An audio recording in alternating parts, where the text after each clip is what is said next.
بسم اللہ الرحمن الرحیم الحمد للہ رب العالمین والعاقبۃ للمتقین والصلاة والسلام علی سید الانبیاء والمرسلین اما بعد فاعوذ باللہ من الشیطان الرجیم بسم اللہ الرحمن الرحیم ان اللہ وملائکتہ یصلون علی النبی یا ایہا الذین آمنوا صلوا علیہ وسلموا تسلیما صلاۃ والسلام علیک یا رسول اللہ وعلی آلک واصحابک یا حبیب اللہ۔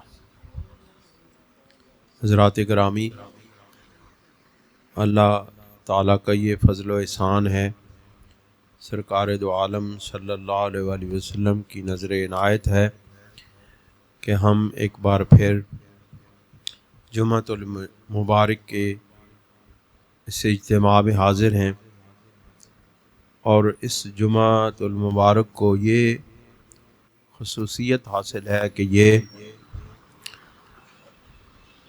ذی الحجہ کا جمعہ مبارک ہے، اور جس کے بعد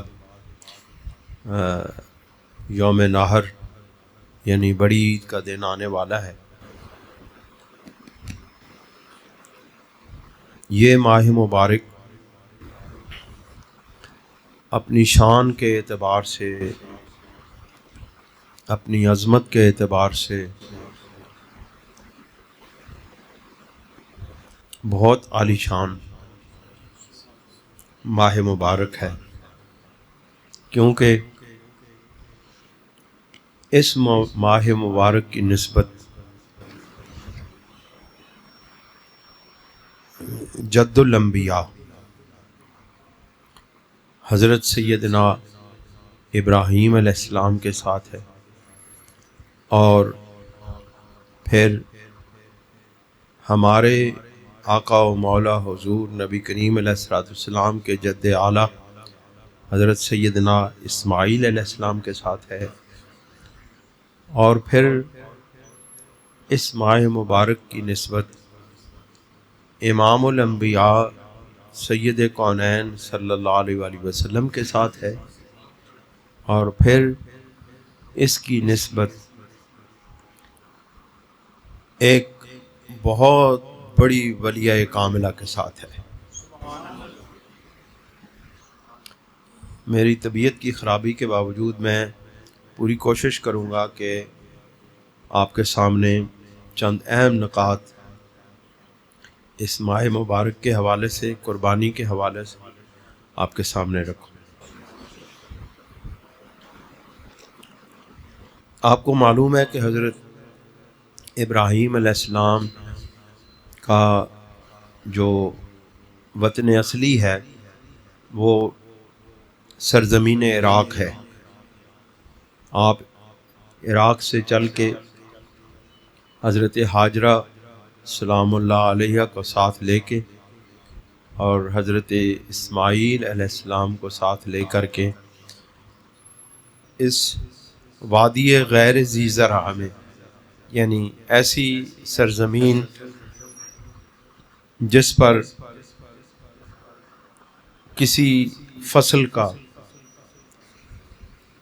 نام و نشان نہیں، زراعت ہو نہیں سکتی، بے آب و گیاہ میدان اور پہاڑ ہیں، چٹیل پہاڑ ہیں، کالے سیاہ پتھروں والے پہاڑ ہیں، اور سخت ترین چٹانیں ہیں۔ ان کے درمیان اللہ کا حکم ہوا کہ میرے اس بندے کو، اپنے بیٹے کو، اور میری اس بندی کو یعنی سیدہ ہاجرہ سلام اللہ علیہ کو اس ویران مقام پر کے لے کے جائیں اور وہاں پہ چھوڑ کے آ جائیں۔ حضرت اسماعیل علیہ السلام ابھی شیرخوارگی کے مرحلہ زندگی میں تھے، اور آپ ان کو اللہ کے حکم کے ساتھ چھوڑ کے واپس اپنے وطن پلٹ آئے۔ حضرت اسماعیل علیہ السلام جوان ہوئے، بڑے ہوئے تو اللہ تعالیٰ نے ایک مرتبہ پھر حضرت ابراہیم علیہ السلام کو حکم دیا کہ آپ واپس جائیں اور مکہ مکرمہ کی سرزمین پر ہمارے کعبہ یعنی بیت اللہ کی بنیادیں استوار کریں۔ قرآن مجید میں اللہ تعالیٰ نے اس موقع کو یوں بیان فرمایا ہے کہ وَإِذْ بَوَّأْنَا لِإِبْرَاهِيمَ مَكَانَ الْبَيْتِ، کہ ہم نے ابراہیم کے لیے بیت یعنی بیت اللہ کے مقام کا تعین کیا۔ یہ جو کعبہ ہے یہ حضرت ابراہیم علیہ السلام نے اس مقام پر، اس جگہ پر اللہ رب العزت کے حکم سے بنایا ہے، اپنی مرضی سے یا اپنے اندازے سے اس کا تعین نہیں کیا، بلکہ اللہ تعالیٰ نے حکم دیا کہ ابراہیم علیہ السلام کو کہ آپ مکہ مکرمہ میں جائیں اور وہاں پر ہمارے گھر کی بنیاد رکھیں۔ اللہ رب العزت چاہتا تو اس گھر کو، جس نے اتنی بڑی کائنات بنائی،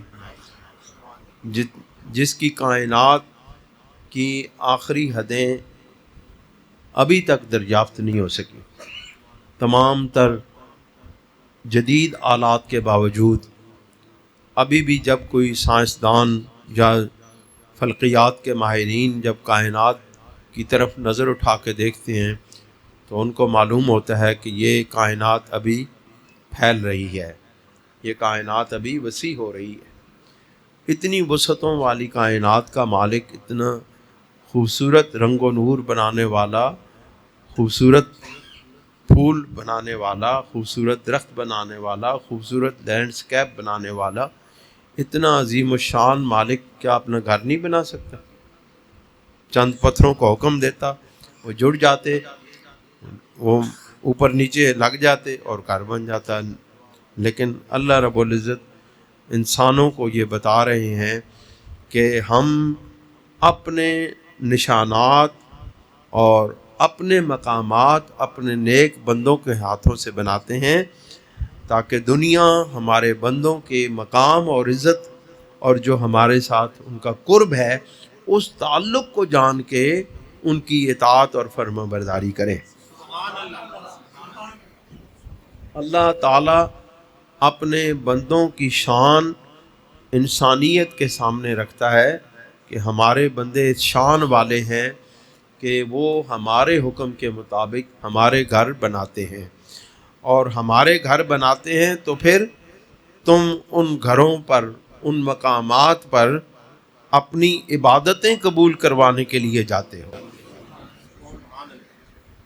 عبادتوں کا ثواب الگ ہے، عبادت ہر جگہ کی جا سکتی ہے، لیکن جس مقام پر اللہ تعالیٰ کے بندوں کی نسبت ہو جائے، جس مقام کے ساتھ اللہ تعالیٰ کے بندوں کی نسبت ہو جائے، اللہ تعالیٰ ان مقامات کو متبرک بنا دیتا ہے اور متبرک بنا دیتا ہے، اور اللہ رب العزت ان کو برکت والا بنا دیتا ہے، اور اللہ تعالیٰ ان کو برکت دینے والا بنا دیتا ہے، برکتیں تقسیم کرنے والا بنا دیتا ہے۔ پھر وہ کیا ہوتا ہے؟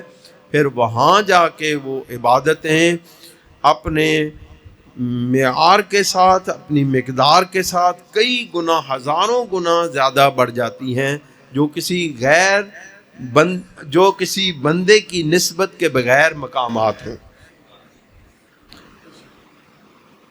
اللہ تعالیٰ فرماتے ہیں کہ وَإِذْ بَوَّأْنَا لِإِبْرَاهِيمَ مَكَانَ الْبَيْتِ، ابراہیم علیہ السلام کو ہم نے بیت اللہ کا کے مقام کا تعین کیا اور یہ حکم دیا کہ اللہ تشرک بی شیئن، کہ اس مقام پر ایسے انتظامات کیے جائیں کہ کوئی شخص بھی اس مقام کو ہمارے شرک کا باعث نہ بنا سکے، ہمارے لیے یہاں پر شرک سے پاک مقام کو بنایا جائے۔ اب آپ کے ذہن میں یہ بات آئی ہوگی کہ اللہ تعالیٰ نے تو حضرت ابراہیم علیہ السلام کو حکم دیا کہ اس مقام کو ایسا بنایا جائے جو شرک سے پاک ہو۔ پہلی شرط یہ رکھی کہ اے میرے محبوب یہ مکان بنائیں، اے میرے نبی یہ اس مقام کو بنائیں، میرا بیت اللہ بنائیں، اس انداز میں بنائیں کہ اس میں شرک کا کوئی شائبہ تک نہ ہو، شرک کا یہاں پہ تصور نہ ہو۔ لیکن آپ دیکھیں کہ حضرت ابراہیم علیہ السلام کے دور میں تو شرک نہ ہوا، بعد میں بھی نہ ہوا، لیکن بہت عرصہ گزرنے کے بعد وہاں پہ بت رکھے گئے، وہاں پہ شرک کیا جانے لگا، وہاں پہ ہر طرف بت ہی بت تھے۔ اور سیرت کے حوالے سے یہ بات ہے کہ کعبے کے اندر، کعبہ معظمہ کے اندر، بیت اللہ کے اندر 360 سے زیادہ بت موجود تھے۔ مقصد یہ تھا، جو بات ہمیں سمجھ آئی ہے کہ اے ابراہیم اس مقام کو شرک سے پاک رکھنا ہے، لیکن اب شرک سے پاکی اس کو قیامت تک کے لیے جس ہستی نے عطا کرنی تھی، اس کے لیے ابراہیم علیہ السلام نے اس کعبہ کی دیواروں کو اونچا کرنے کے بعد ہاتھ بلند کر کے کہا تھا کہ میرے مولا تو ہمارے اندر ایک ایسے نبی کو مبعوث فرمانا کہ جو یتلو علیہم آیاتہ ویزکیہم ویعلمہم الکتاب والحکمہ ربنا وابعث فیہم رسولا منہم یتلو علیہم آیاتہ ویزکیہم ویعلمہم الکتاب والحکمہ۔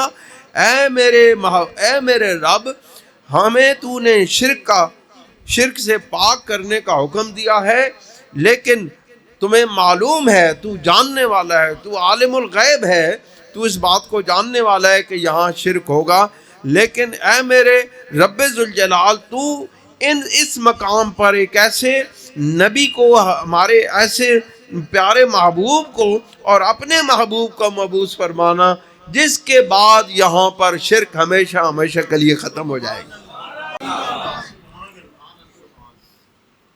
آپ دیکھیں نا، جب سے سرکار نے اس کعبہ کو بتوں سے پاک کیا ہے، پھر صدیاں گزر گئی ہیں، اس مقام پر کوئی بت نہیں رکھا گیا، کوئی شرک نہیں کیا گیا، اور بلکہ وہاں پر شرک کا شائبہ بھی نہیں ہے۔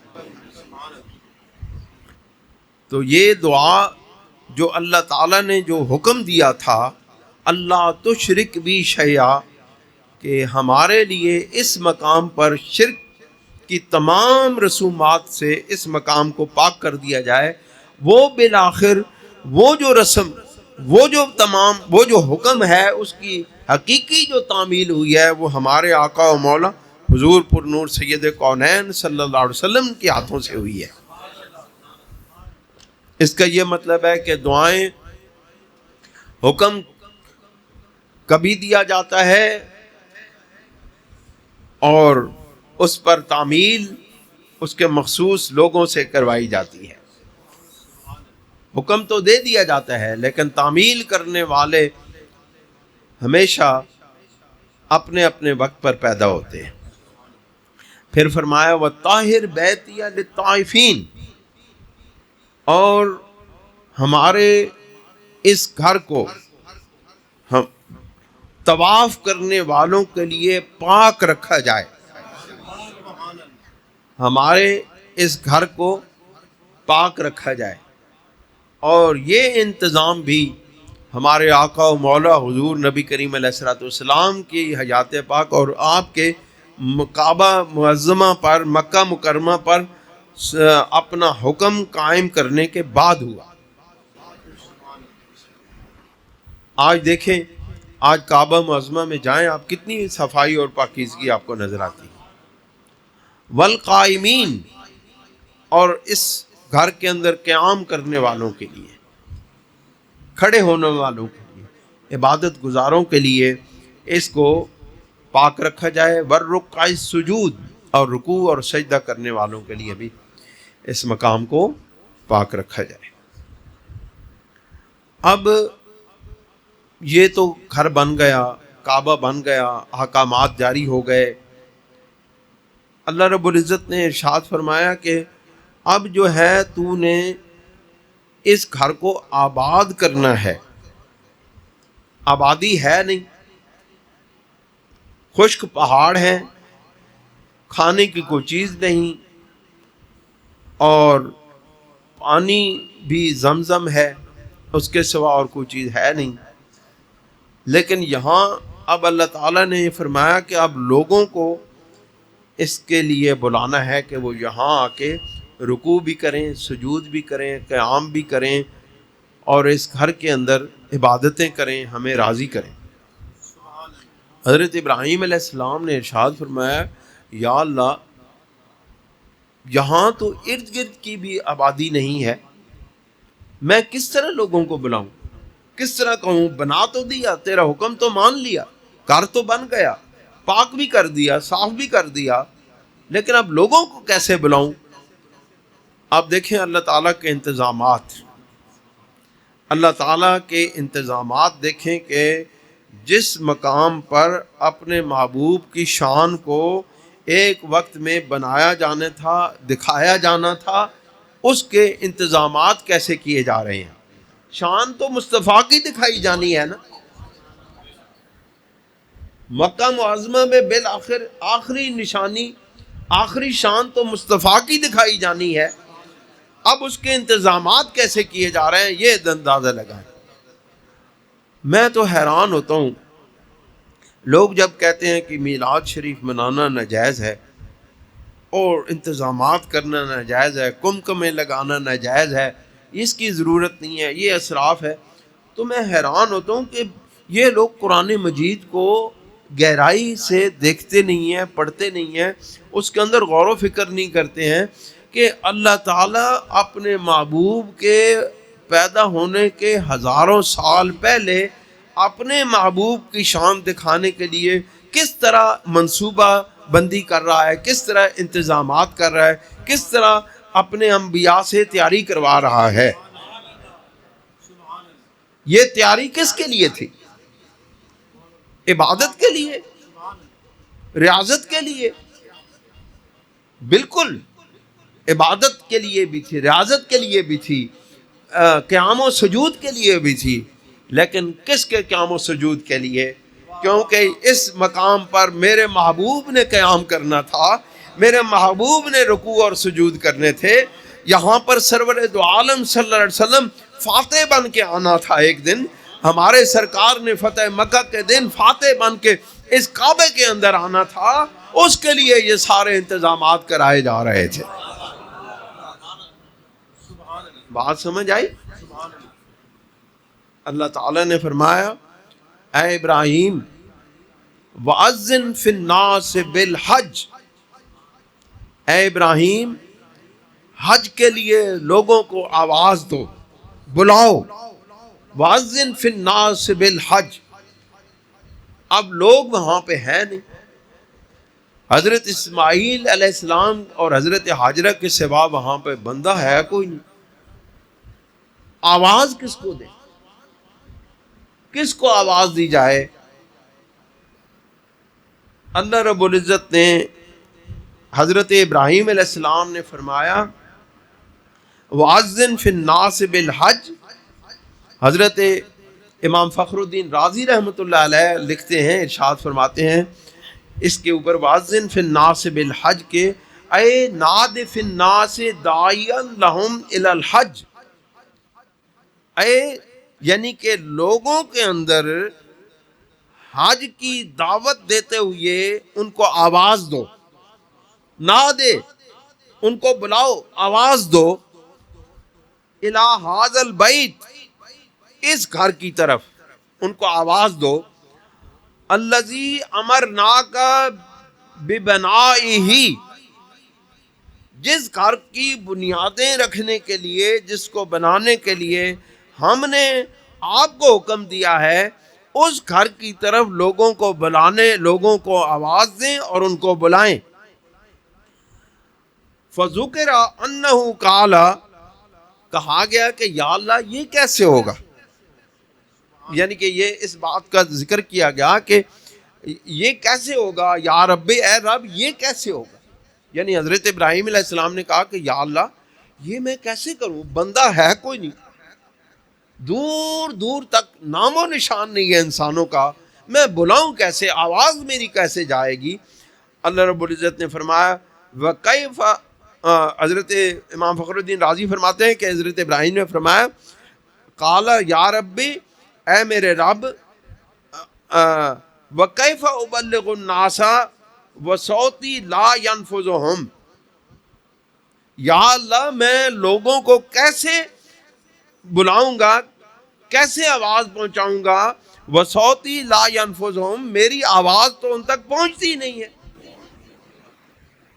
فقیلا، کہا گیا، اللہ رب العزت کی طرف سے ارشاد فرمایا گیا نادے وعلینا البلاغ، آواز تو دے، تیری آواز کو انسانوں تک، لوگوں تک پہنچائیں گے ہم. آواز دینا تیرا کام ہے، لوگوں تک پہنچانا ہمارا کام ہے. اب نبی، آپ کو معلوم ہے کہ نبی کی شان ہی یہ ہے، شان نبوت یہ ہے کہ اس کو کامل یقین ہوتا ہے.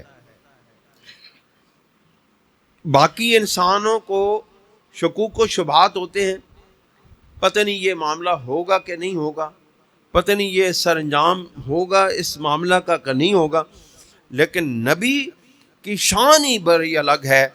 نبی ہوتا ہی وہ ہے کہ جس کو سب سے زیادہ یقین کامل ہوتا ہے جو اس پر وحی نازل ہوتی ہے. اس یقین کامل کی وجہ سے فقام علی مقامہ، حضرت ابراہیم علیہ السلام اپنے مقام پر کھڑے ہو گئے. وقیل علی الحجر، کہا گیا کہ وہ مقام کون سا تھا، اب اس میں اختلاف ہے کس مقام پہ کھڑے ہوئے.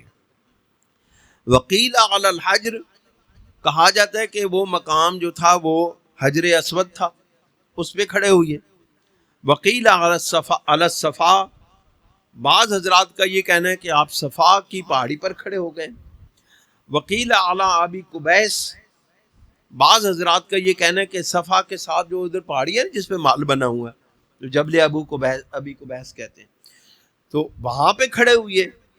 وقال، اور کہا یا ایھا الناس.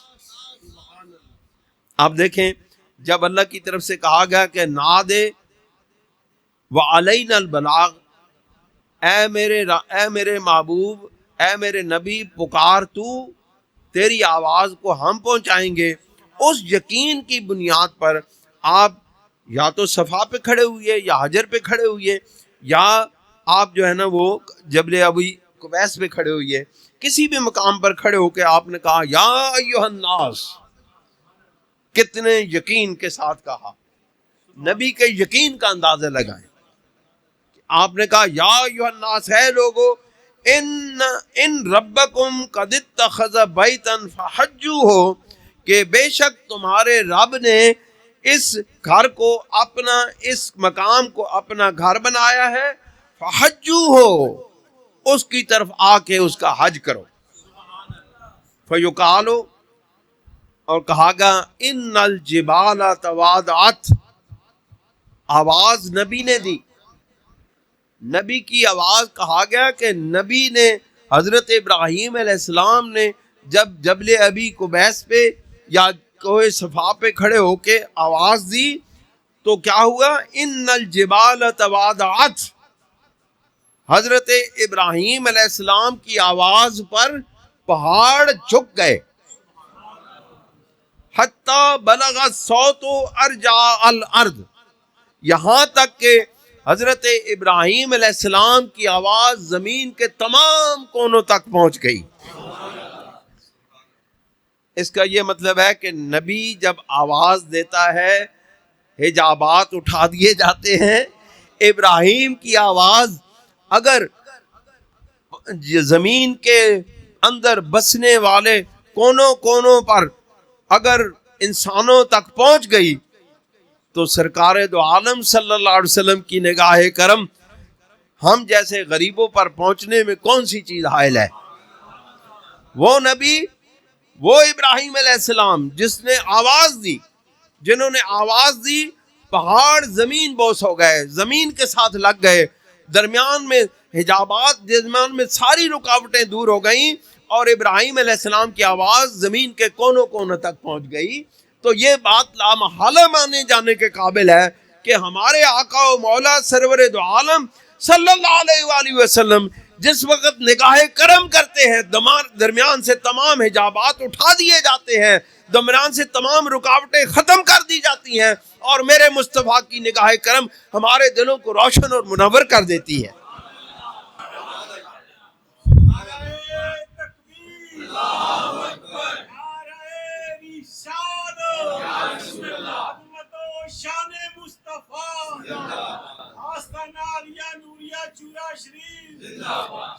چلو اعتقال ہو گئی کہ نبی کی آواز، شان نبوت دیکھیں.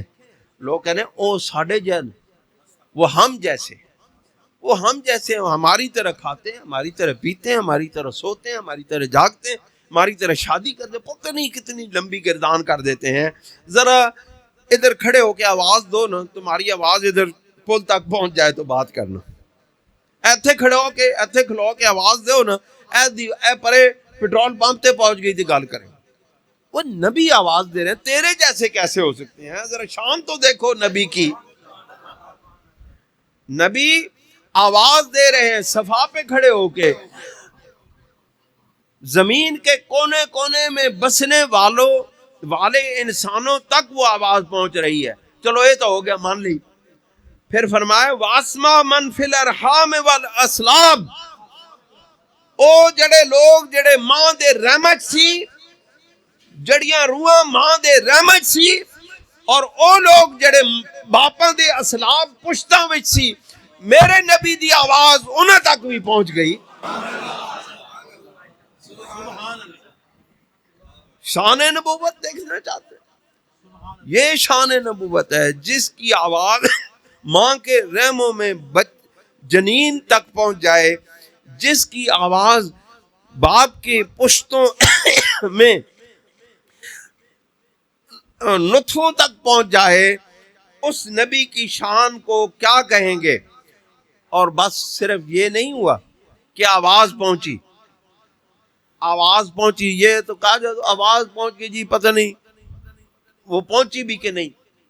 اب اللہ تعالیٰ اس کو ثبوت دے رہے ہیں کہ وہ آواز پہنچی. اس کا ثبوت یہ ہے، میں تو انہوں آواز دیں، میں حاجی صاحب نے بولا حاجی صاحب میری آواز پہنچی ہے نا، تو میں نے جواب دو گے جی پہنچ گئی ہے، پہنچ گئی، جواب دیتا. اس کا مطلب ہے کہ یقیناً آواز پہنچی ہے، ثبوت مل گیا. میں نے آواز دی حاجی صاحب کو، حاجی صاحب نے مجھے جواب دیا، ثبوت قائم ہو گیا کہ آواز پہنچ گئی، پہنچ گئی. فرماتے ہیں کہ واسما من فی الارحام والاسلاب، اور جو جنین ماں کے رحم مادر میں تھے انہوں نے بھی وہ آواز سنی، اور جو اسلاب یعنی کہ والد کی پشتوں میں تھے انہوں نے بھی آواز سنی. وَأَجَابَهُ كُلُّ شَيْءٍ، ہر چیز نے اس کا جواب بھی دیا. ہر چیز نے، جس نے وہ آواز سنی وہ اس آواز کا اس نے جواب دیا. سمعہ من حجر و مدر، ان کی آواز کو حجر پتھروں نے بھی سنا، مدر چٹانوں نے بھی سنا، وہ شجر اور درختوں نے بھی سنا. اب شان نبوت دیکھیں، نبی نے آواز دی کعبہ کے اندر سے، صفا پہ کھڑے ہو کے، زمین کے کونے کونوں میں ہر چیز نے، شجر نے، حجر نے، ہر چیز نے اس آواز کو سنا. رحم مادر میں اسلاب والد کے اندر بھی لوگوں نے سنا اور اس کا جواب دیا.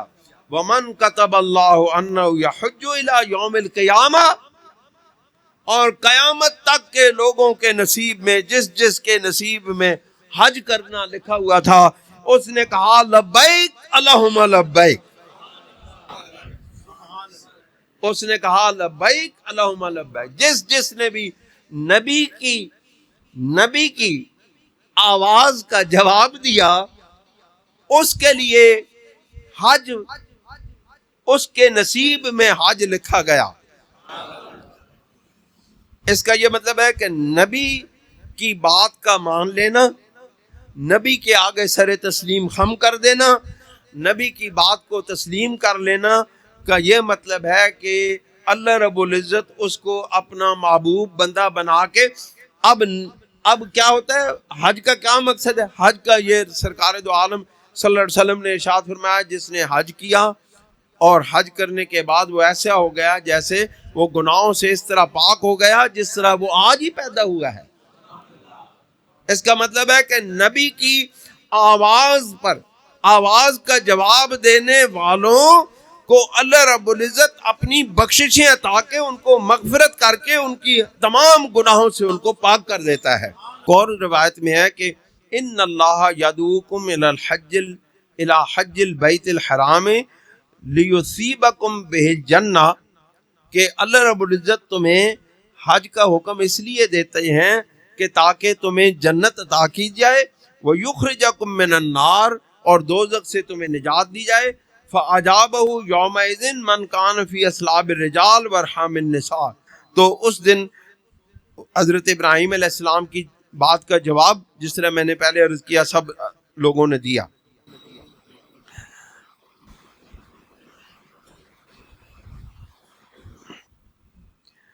ایک اور بڑی خوبصورت بات حضرت امام فخر الدین رازی رحمۃ اللہ علیہ ارشاد فرماتے ہیں کہ دوسری بات یہ ہے کہ ان المامور بقولہ، کہ واذن ہوا محمد صلی اللہ علیہ وسلم، کہ سب سے پہلے جو ندا کی گئی وہ حضرت محمد مصطفیٰ صلی اللہ علیہ وآلہ وسلم کو کی گئی۔ حضرت ابراہیم علیہ السلام کو جب حکم دیا گیا کہ واذن فی الناس بالحج، کہ لوگوں کو حج کی طرف بلاؤ، تو سب سے پہلے جو آواز دی گئی وہ حضرت محمد مصطفیٰ صلی اللہ علیہ وآلہ وسلم کو دی گئی۔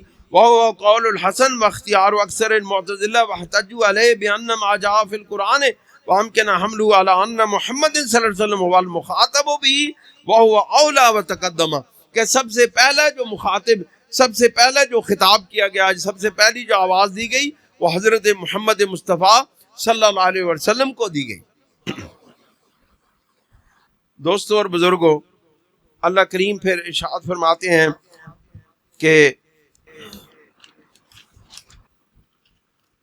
اس کے بعد اللہ تعالیٰ نے جب حضرت ابراہیم علیہ السلام وہاں سے بیت اللہ کا طواف کرنے کے بعد واپس چلے گئے، بیت اللہ بنانے کے بعد واپس چلے گئے، اور پھر حضرت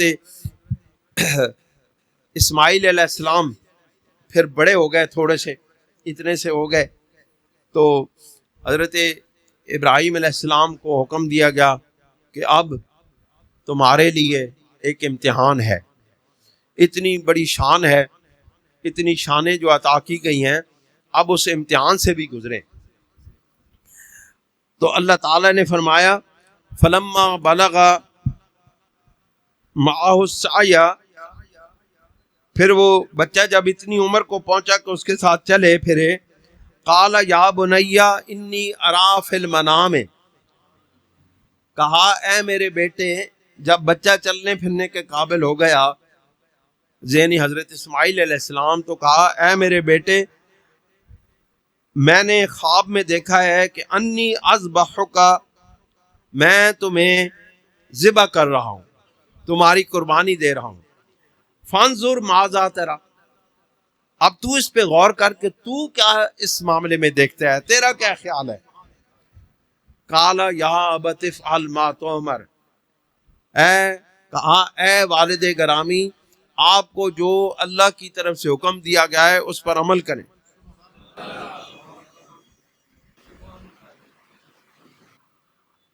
یہ فیضان نظر تھا یا کہ مکتب کی کرامت تھی، سکھائے کس نے اسماعیل کو آداب فرزندی۔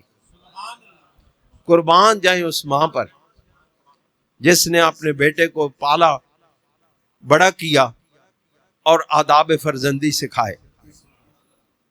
کہا اے میرے بیٹے، بڑے امتحان کا مقام ہے سب کے لیے، کہا اے میرے بیٹے، مجھے خواب کے اندر یہ حکم دیا گیا ہے کہ میں تمہیں اللہ کی راہ میں قربان کروں۔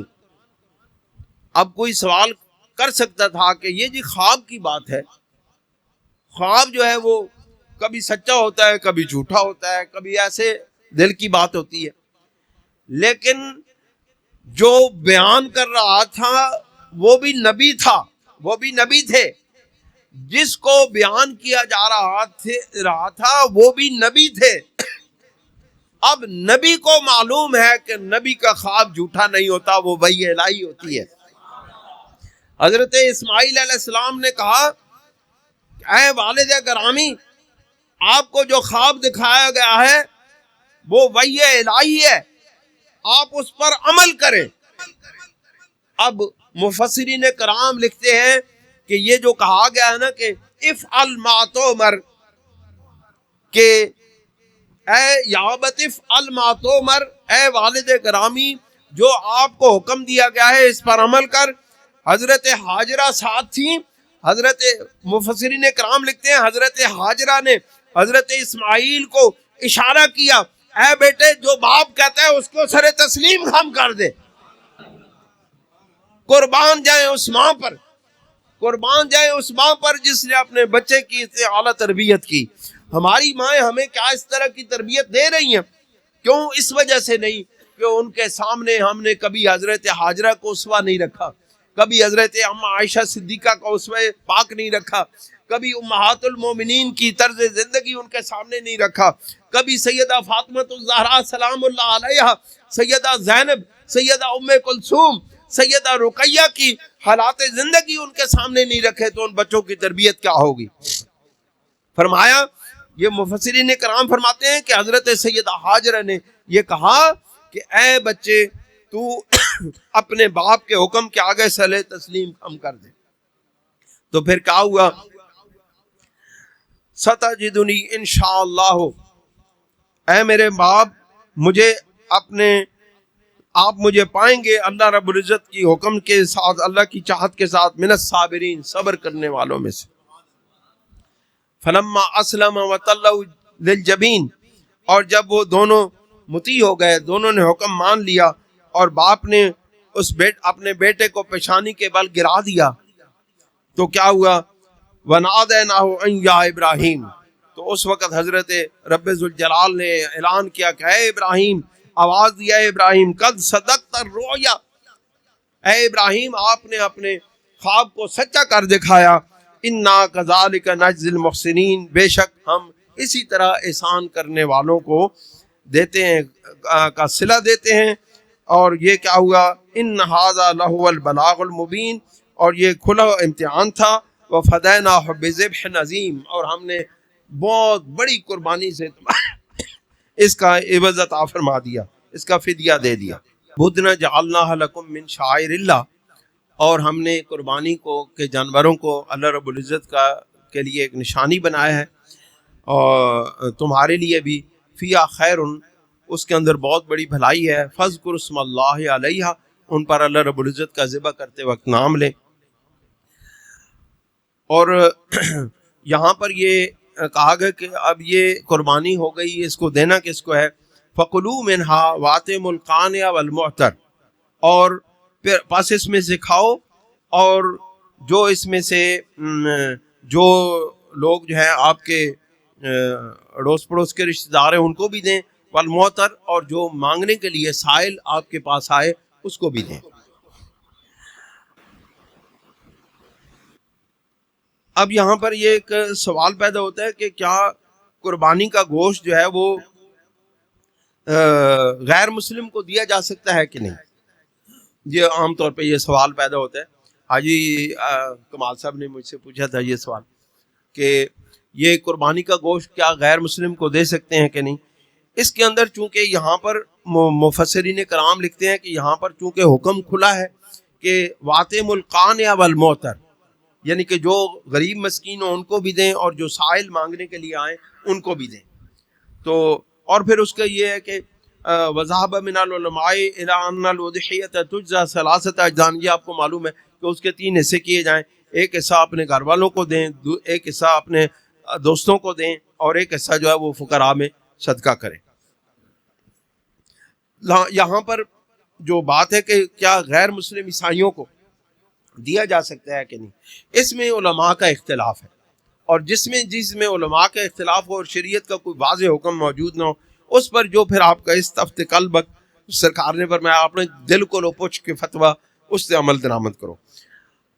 یہاں پر ایک کنز العمال کی حدیث ہے، اس میں جو ممانعت ہے وہ مشرکین کے لیے، مشرکین کو نہ دیا جائے.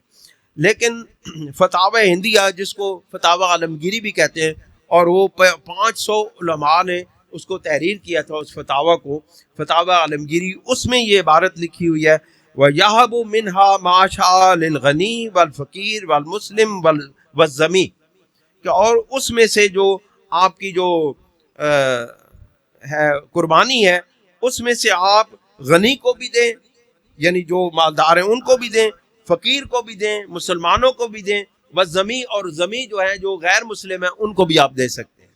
یہ فتاوی عالمگیری ہے، یہ امام اعظم ابو حنیفہ کی تقلید کے اندر لکھا گیا ہے. 500 احناف علماء نے اس کو لکھا ہے. 500 ملا جیون رحمۃ اللہ علیہ کے بہت بڑے عالم دین تھے، اورنگزیب عالمگیر کے دور میں 500 علماء کا ایک بورڈ قائم ہوا تھا، انہوں نے اس فتاوی کو لکھا تھا اور انہوں نے اس کو لکھا تھا.